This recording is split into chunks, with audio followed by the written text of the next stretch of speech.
The pie was still warm when Clara Denton crossed the fence line. She carried it in both hands the way her mother had taught her, level, careful, as though the thing inside the tin might fracture if she breathed wrong. Apple and brown sugar, with a lattice crust she'd crimped at the edges 3 times over because she'd had nothing better to do with her hands that morning. And idle hands in this country had a way of turning treacherous on a person. The August sun pressed down on the high plains of eastern Colorado like a flat iron on damp cloth. Everything suffering beneath it. The scrub grass had gone the color of old bone. The creek at the far end of her property had pulled back another 6 feet since July, leaving behind a tide mark of cracked mud and dried algae that smelled faintly of something already gone. The mountains to the west sat purple and useless at that distance, offering no relief, no shade, no comfort. Just their presence, permanent and indifferent, the way God sometimes felt in a bad year. She'd watched the wagon come in 2 days prior. Watched from the kitchen window while pretending to scrub the same cast iron pan she'd already scrubbed twice. A man driving the team, tall in the seat, shoulders like a crossbeam, pulled low against the same merciless sun. 2 children beside him. A boy and a girl, she'd judged by their shapes, though they were too far for certainty. The old Hargrove place next door had sat empty for 11 months. Before that, old Rupert Hargrove had died in it, alone and unremarkable, and the bank had sat on the deed until some buyer arrived from she didn't know where to claim it. She told herself she brought the pie as a neighborly gesture. She told herself that firmly, twice, before she stepped off her own porch. If this story already has you feeling something, hit that subscribe button right now and ring that bell so you never miss what comes next. Drop your city in the comments below. I want to see just how far this story travels. Now, settle in, because this one is going to stay with you. The gate on the Hargrove property hung at an angle, one hinge stripped from the post, the wood swollen and grey from 11 months of weather and neglect. Clara pushed through it with her shoulder and kept walking. The yard was a disaster in the honest sense of the word. Tumbleweeds had nested against the south wall of the house in a mass 3 feet deep. The porch board sagged at the center. One of the window shutters had pulled free and lay on its side in the dirt like a man who'd given up. The well cover was missing. The kitchen garden, if it had ever been a kitchen garden, was nothing but hardpan and the skeletal remains of what might have been tomato cages. She could see evidence of a single day's effort. Fresh rope on the well. A broom leaned against the door frame. Someone had started on the tumbleweeds, a pile of them dragged to the far side of the fence and left there. Someone had started and then run out of daylight or energy or both. She knocked. The door opened and the man looked at her from the doorway the way a man looks at something unexpected when he is too tired to manage surprise properly. His face was weathered, genuinely weathered, not in the romantic sense of travel and adventure but in the plain, worm-like sense of years spent outdoors doing hard things. There were lines at the corners of his eyes that had nothing to do with smiling. A healing cut along his jaw, maybe 2 weeks old. He held his hat in one hand as though he'd just removed it a moment before she'd knocked, and he was lean the way working men get lean. Not from want of food but from the consistent burning of everything excess. He said. Clara Denton, she said. I'm your neighbor to the east. I brought a pie. He looked at the pie. He looked back at her. Something moved behind his eyes, not suspicion exactly, but the careful evaluation of a man who had learned to be careful. Eli Greer, he said, and stepped back from the door. Inside was worse than outside. The previous owner's furniture remained, a kitchen table with a crack down the center, for chairs that didn't match. A wood stove packed with ash and mouse nesting that would need to be cleaned before anyone lit it. Dust lay over everything in a uniform grey shroud. The smell was of closed rooms and old wood and something faintly animal. The 2 children appeared from the back room like cautious animals themselves. The girl was perhaps 9, with her father's dark coloring and watchful eyes. The boy was younger, 6, maybe 7, and he kept one hand tucked in the back of his sister's dress as though she were an anchor. This is Nora, Eli said. And Thomas. Clara nodded at them both. I expect you haven't had much chance to cook, she said. We had jerky on the road, Eli said. Managed some corn mush this morning on a campfire. She looked at the stove. That's going to need cleaning out before you light it, she said. I can show you how, or I can do it now if you'll let me. He was quiet a moment. A proud man's quiet, the kind that turns an offer of help over twice before accepting it. I'd be grateful, he said finally. She set the pie on the table and went to work. She cleaned the stove the way her late husband Frank had taught her, scrape first, then wet rag, then dry. Then check the flue for blockage by holding a lit match near the opening and watching the drawer. She found a dead bird in the flue. She removed it without comment and disposed of it out back. The children watched her from the kitchen doorway the whole time, Thomas still clinging to his sister. While the stove heated, she went through his supplies. He'd brought reasonable provisions for a man on the move: cornmeal, dried beans, salt pork, a paper sack of coffee, some dried apples that had seen better days. Not much. Not enough for a settled life, but enough to build from. She cooked beans with the salt pork and some onion she'd brought from her own cellar in the apron pocket. She'd had a feeling she might want them. She made skillet corn bread. She heated water for coffee. She did all of this efficiently, without ceremony. The way women do when they have cooked through grief and exhaustion and every other variety of human diminishment, and cooking has become simply what the body does because the body must do something. Eli Greer sat at the cracked table and watched her. He didn't offer to help. She didn't ask him to. There was an understanding in the room, unspoken, the way most real understandings are. When the food was ready, she set it on the table and sat down across from him as though it were entirely natural. Nora and Thomas sat on the same side, Thomas pressed against his sister's arm. "You want to say grace?" Clara asked. Eli looked at his hands. "Lost the habit of it," he said. "Then I will." She bowed her head and said something brief and plain, the kind of grace that doesn't argue with God but doesn't flatter him either. Just acknowledgement. Just thanks for the food and the roof and the fact of another day. They ate. The beans were good. The corn bread was better. Thomas ate 3 pieces of corn bread and Clara watched him do it with a feeling she could not name and did not try to. "You've come from a distance," she said. "Texas," Eli said. "Panhandle country." "Long drive." "Yes'm." She cut the pie. Apple released its steam and the whole dust-thick room smelled briefly of something good. Thomas made a sound, not quite a word, but unmistakably joy, and even Nora's careful face softened at the corners. It was the first proper meal they'd had in 3 weeks.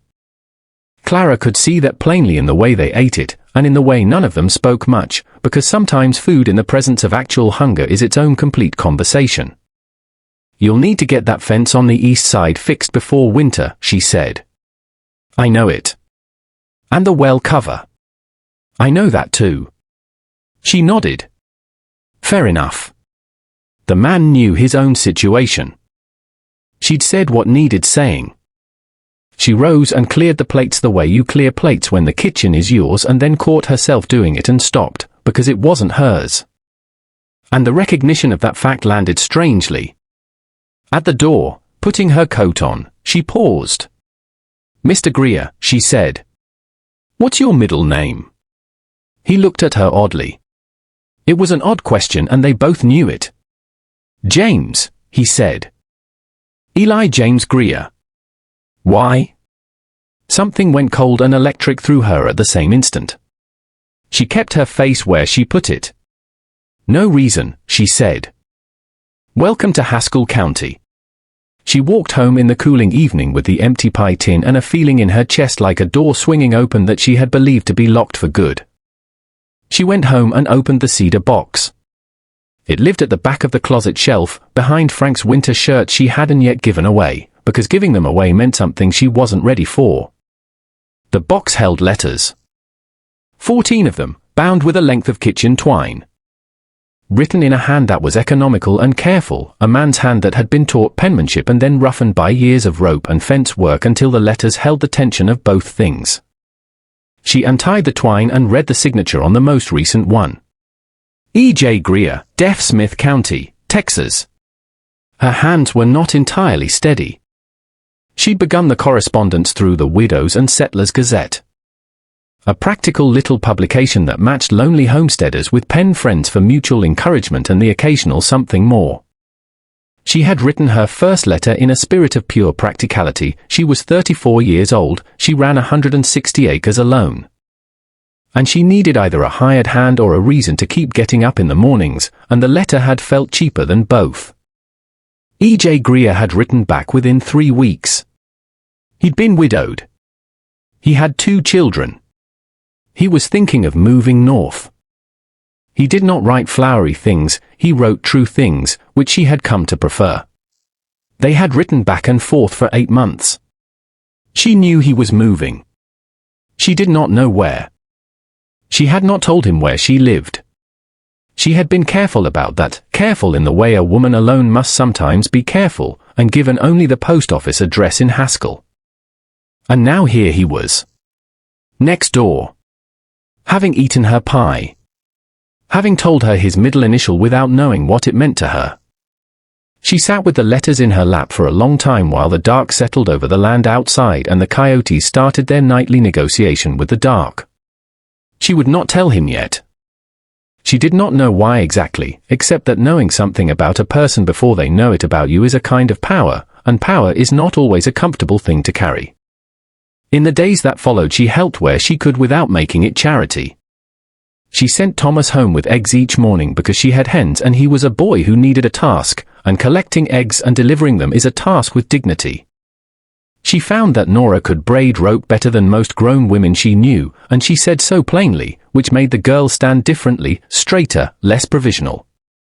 She let Thomas help her turn the compost because it was disgusting work and small boys find disgusting work delightful, and when he laughed at the smell of it she felt the specific, bittersweet ache of a woman who'd wanted children and time had not cooperated. Eli worked from before light. She would see his lantern moving in the grey pre-dawn, hear the ring of a hammer before the birds had started. He repaired the fence. He cleaned the well. He rehung the shutter and reset the porch boards, using lumber she was fairly certain had come from dismantling an old lean-to behind the barn. He was good with his hands in the way that suggested he'd learned every skill he had the hard way, from necessity. He did not speak much. But he had begun to bring things. A brace of rabbits hung on her gate-post without fanfare. Half a sack of cornmeal when she'd mentioned in passing that she was running low. A jar of honey, she didn't know where he'd gotten it and didn't ask. These were the currencies of people who don't know how else to say the things they mean. 40 miles southeast, in a town called Granger's Fork, a man named Dale Paquette was drinking bad whiskey and asking questions. He was not a large man, medium height, medium build, the sort of man who gets underestimated until the moment he does the thing that makes you understand you shouldn't have. He'd ridden for the Caldwell outfit for 6 years down in Texas, which meant he'd done things he wouldn't name in polite company and a few he wouldn't name in any company. Caldwell had sent him north with a purpose. Eli Greer, he said to the barkeep. Come through here pulling a wagon with 2 kids. The barkeep, a practical man from Missouri who had learned not to involve himself in other men's business, said he'd heard nothing. You'd remember him, Paquette said. Big man. Dark complexioned. Scar on his left forearm about 4 inches long. The barkeep wiped the same spot on the bar he'd been wiping. Paquette set a coin on the bar and left it there. He had something belonging to my employer, he said. Legal matter. Papers. I've been sent to retrieve them. He said it pleasantly. He smiled when he said it. But his eyes during the smile were like 2 stones under clear water, present, cold, entirely indifferent to the warmth above them. He refilled his glass and asked which direction a man would go if he was looking to homestead in this county, and listened carefully to what he was told. Clara went into Haskell on a Thursday, which was her usual day. And she brought Nora and Thomas because Eli had an east fence line to finish and the children would slow him down and she thought the children could use the sight of a town. It was a small town, as plains towns go, one main street with the temerity to call itself Central Avenue, a general store, a feed merchant, the post office, a church that doubled as a schoolhouse, a saloon that made no pretense of being anything else, and a hotel with 6 rooms that were mostly occupied by men passing through on their way to somewhere more promising. There was a sheriff whose name was Amos Cole, a measured, bespectacled man of 50 who had managed the town's small violences for 12 years without resorting to excessive ones of his own. And there was Hetty Marsh. Hetty Marsh was not an evil woman, Clara believed, or tried to believe.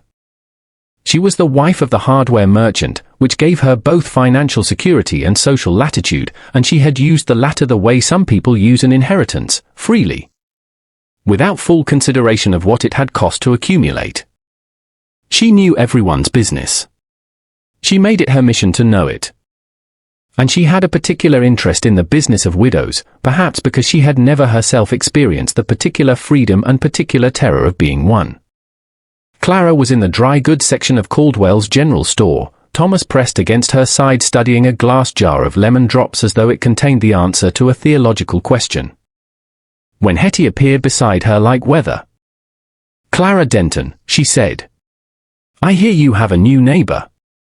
"I do," Clara said. "A man," Hetty said. "With children?" "No wife." "His wife passed," Clara said. 2 years ago. And you've been over there?" It was not phrased as a question. "I brought a welcome pie," Clara said. "As neighbors do." "People are talking," Hetty said, lowering her voice to a volume that ensured maximum carry. "About how much time you're spending over there. About the arrangement." "There's no arrangement, Hetty. He's my neighbor." "Clara, you're a woman alone. He's a man alone. And no one knows a thing about where he came from or who he is or why he left wherever that was." Thomas had stopped pretending to study the lemon drops and was looking at Hetty Marsh with the direct, uncomplicated judgment of a child who has not yet learned to hide what he thinks. "He came from Texas," Clara said, keeping her voice level. "He's a decent man doing honest work on his own land. That's all I know and all I need to know. His children are over at your place half the time. Children need feeding and something to do. I have eggs that need collecting and a garden that needs weeding. We suit each other in that regard." Hetty's expression suggested she found this explanation charming in its naivety. "I'm only saying what others are saying, Clara." "Then they can say it to my face," Clara said. "Excuse me." She bought the lemon drops for Thomas without looking at Hetty again and moved to the counter. And she held herself very straight the entire time because that is what women on the plains learn to do when someone tries to make them feel small in public. They hold themselves straight and they keep moving. Eli was there when she came out. He'd finished the fence line early and ridden in on his bay mare, and he was at the feed merchant's loading sacks when she crossed the street. He saw her face and knew something had happened the way people who have learned to read faces know, quickly, without being told. "You all right?" he said. "Fine," she said. "Town talk?" He was quiet, tying off a sack. "Then, about you coming over?" "Yes." He straightened and looked at her directly, the way he had of looking at a person that made you feel accounted for rather than appraised. "I can have a word with whoever, you will not," she said. "You'll make it worse. Men think they can settle things by making themselves large in the room. Sometimes it works and sometimes it hardens what was only soft before." He considered this. "What do you want to do about it?" "Nothing yet," she said. "Let me think." Sheriff Cole found them both at that moment, crossing from the jail in that deliberate, unhurried way he moved through the world, hands in his vest pockets, hat at a considered angle. "Mr. Greer," he said, with the mild courtesy of a man making a first assessment. "Settling in all right?" "Well enough," Eli said. "Good. Good." Cole glanced at Clara, then back. "Had a rider come through Granger's Fork, asking after a man of your general description." "A man named Piquette." "You know that name?" Something happened to Eli's face. The openness that had been there, the careful but genuine openness, folded back. What replaced it was not quite fear, it was the expression of a man who has been awaiting news of something he hoped would not arrive. "I know it," he said. "Anything I should know?" Cole said. He said it without pressure. A genuine question from a man who preferred information to surprises. Eli looked at Thomas, who was pulling gently on Clara's sleeve and asking something about supper. He looked at Nora, who was looking at her shoes. "The man I bought my Texas land from," Eli said carefully. "Claimed the deed wasn't valid after the sale. Said I owed money back. The courts down there disagreed. He sent picket before and I settled it legally. Seems he hasn't accepted the settlement." Cole looked at him for a long moment. "You have your paperwork?" "I do." "Good," Cole said. "Keep it where you can find it in a hurry." He tipped his hat to Clara and walked on. Clara looked at Eli. He was watching Piquette's name settle over the dusty street like something left behind by a passing horse. "How close is he?" she asked. "Close enough that we're standing here talking about him," Eli said. She couldn't sleep.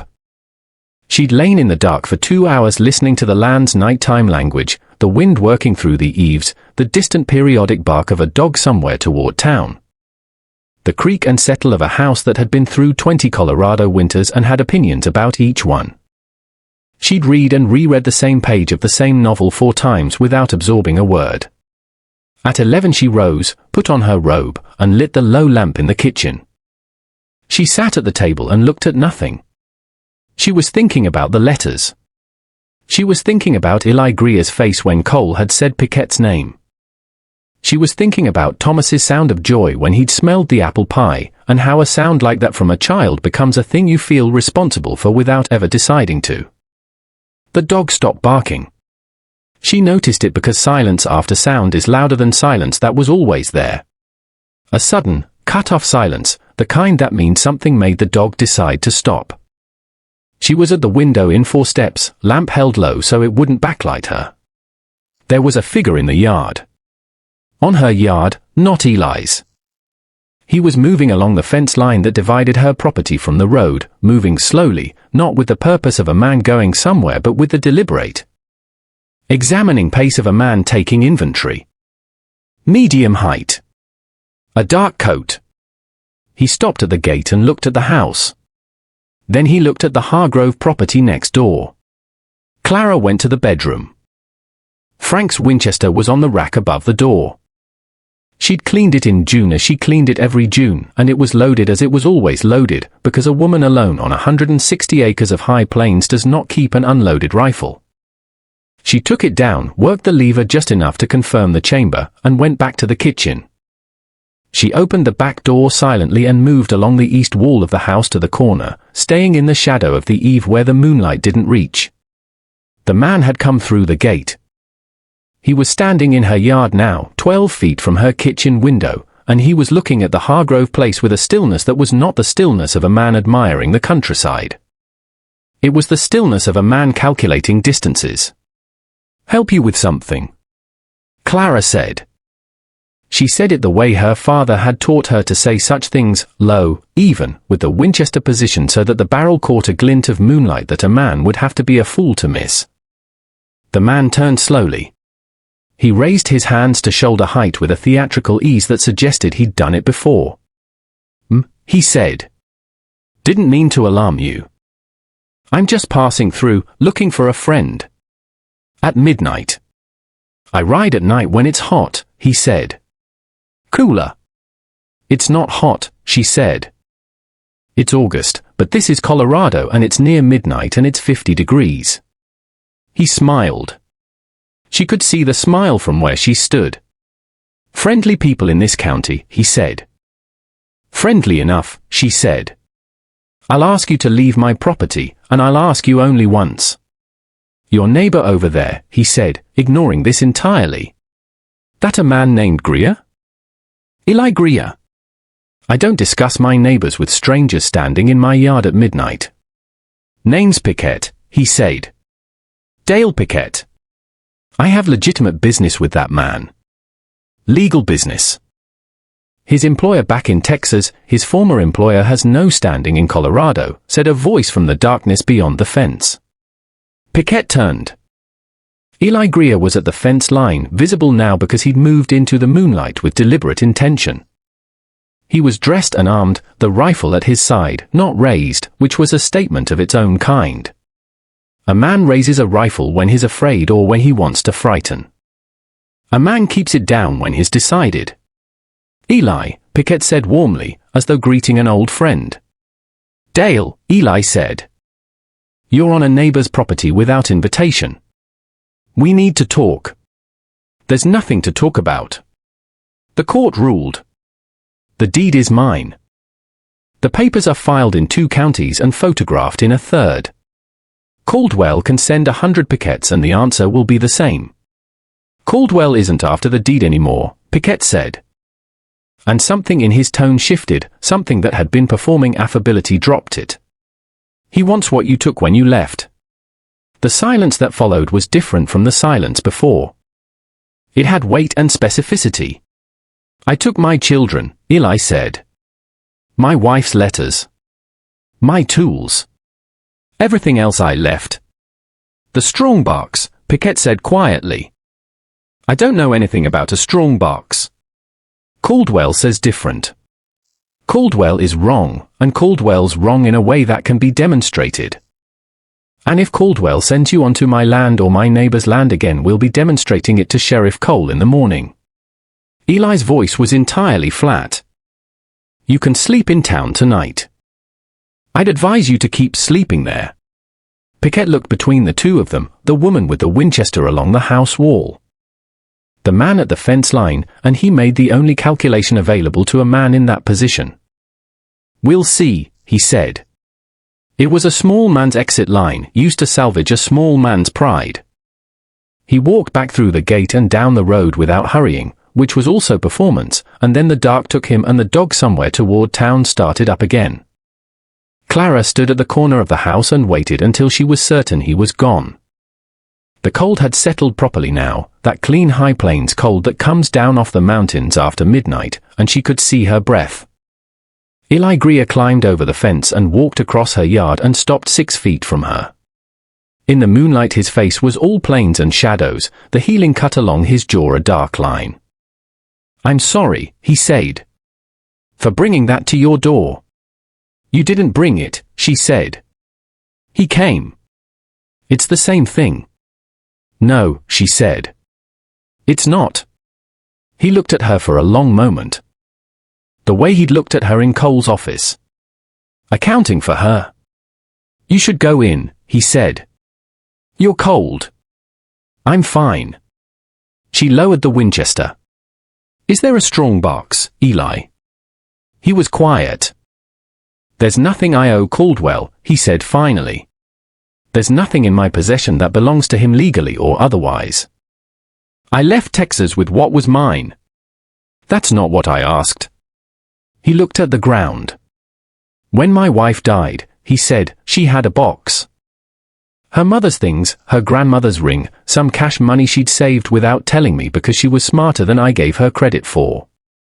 Caldwell claimed Agnes owed him money from before we married, a family debt, he said. He wanted the box. The court said he had no claim. He's not a man who accepts what the courts say. Clara absorbed this. All right, she said. All right. He seemed faintly surprised by the simplicity of it. All right, she said again. Go check your children. Then come back and tell me what you need. She made coffee. It was 1 in the morning and she made coffee because it was the appropriate thing for the situation. And she set it on the table and Eli sat across from her with the document spread between them, the deed, the court's ruling, the letter from the deaf Smith County clerk. A handwritten inventory signed by a local justice of the peace of everything Eli Greer had departed Texas with, notarized and witnessed by 2 men whose names were printed underneath. She read slowly. She was a thorough reader. Frank had always said she read contracts like a lawyer who expected to be cheated, which he'd meant as a compliment. These are solid, she said. I know they are. Cole needs to see these in the morning. I intended to show him. Tonight, she said. Show him tonight.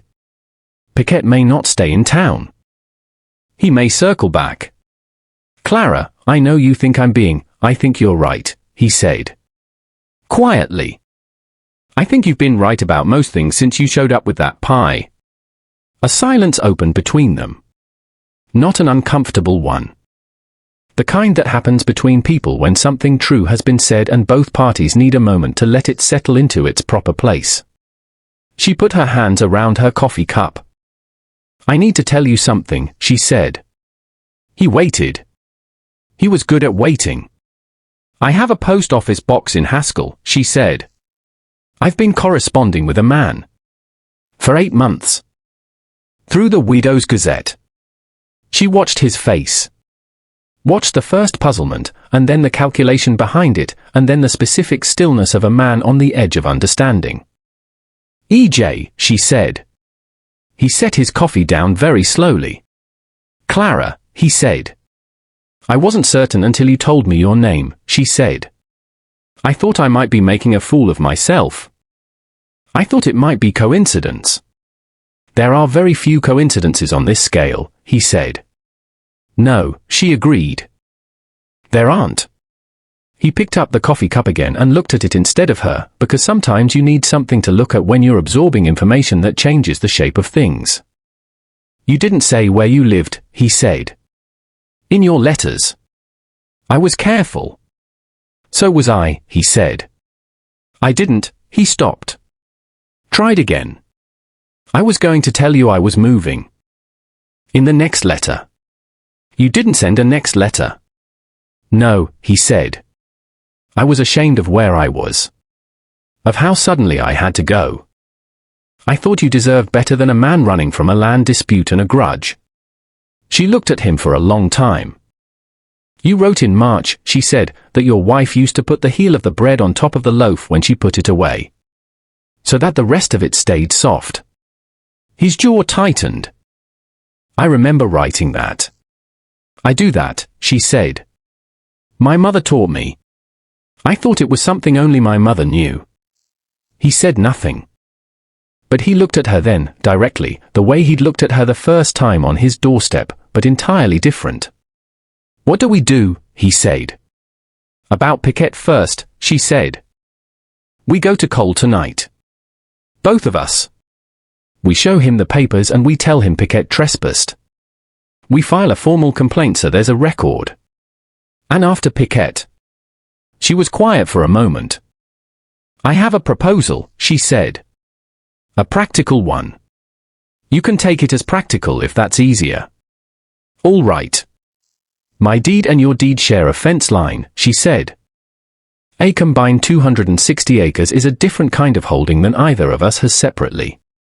It qualifies for the water rights on the creek that I've been petitioning for 2 years. A married couple holding that acreage would be a harder legal target for a man like Caldwell than a single man with an uncertain claim. You're proposing marriage, he said. Not as a question. I'm proposing a practical arrangement, she said carefully. That might or might not become other things. In time. If both parties were inclined. He was very still. Nora and Thomas, he started. Would have an egg-collecting task in the mornings and a woman who will say true things to them and mean them, she said. I'm not offering to replace their mother. I'm offering to be present. He looked at the document on the table. At his coffee. At the lamp throwing its warm circle on the cracked wood between them. It's a reasonable proposal, he said. It is. Clara. His voice had changed. Something in it had come loose from the careful, managed register he used for practical things. I wrote you 37 letters in my head that I never put on paper. She felt the warmth of that move through her like coffee on a cold morning. I know the feeling, she said. They rode to Cole's house at 2 in the morning. Cole came to the door in a nightshirt holding a lantern and looked at them both without visible irritation, which said something about his character. He read the documents in the lamplight of his kitchen while his wife brought out biscuits from that evening's supper without being asked. The way a woman does when she understands that nourishment is always the first appropriate response to crisis. Cole looked up from the papers. "These are unambiguous," he said. "Yes, sir," Eli said. "Piquette has no legal standing in this county." "No, sir." Cole folded the documents with the care of a man who intends to act on them. "I'll ride to the hotel at first light," he said. "If he's still in Haskell, I'll make the situation plain to him." He paused. "And if he's left, I'll wire Granger's Fork and make it plain to whoever's there. Caldwell may have money, but he doesn't have jurisdiction north of the Arkansas River, and I've dealt with Texas men with big opinions about their reach before." He looked at Clara. "You all right, Clara?" "I'm fine, Amos," she said. "Perfectly fine." Cole found Piquette at the hotel at 7 in the morning. He did not report the full conversation to anyone, being by nature discreet, but the result of it was that Piquette's horse left Haskell heading south at 8:15 and did not return. A wire from Granger's Fork 3 days later confirmed that a man of Piquette's description had passed through heading toward the Texas line. A wire from the deaf Smith County Court a week after that, responding to Cole's formal inquiry, confirmed that the judgment in Greer versus Caldwell was final and unappealable and that any further harassment constituted criminal conduct under Texas statute. Cole sent that wire to Caldwell directly, through his own lawyer, with a covering note that was by Cole's own description brief and very much to the point. Hetty Marsh appeared in Clara's kitchen on a Tuesday morning 3 weeks later with a jar of preserved peaches and the look of a woman mounting a tactical repositioning. "I hear you and Mr. Greer are to be married," she said. "At the end of September," Clara said. "You're welcome to come." Hetty set the peaches on the counter.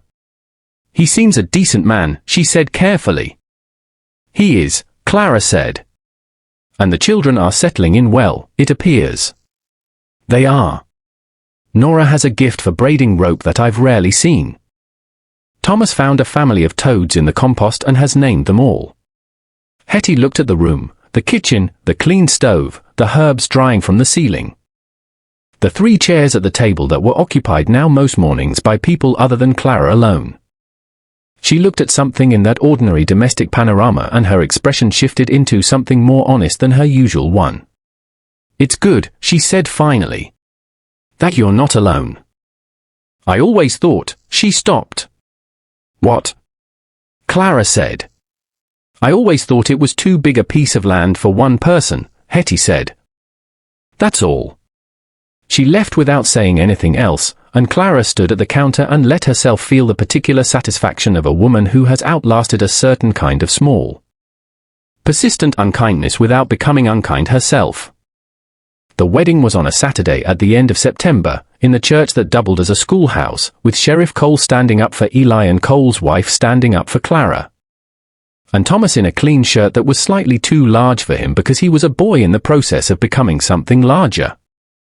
And Nora with her hair braided in a style Clara had shown her the week before, a style Clara's own mother had taught her when she was 9 years old.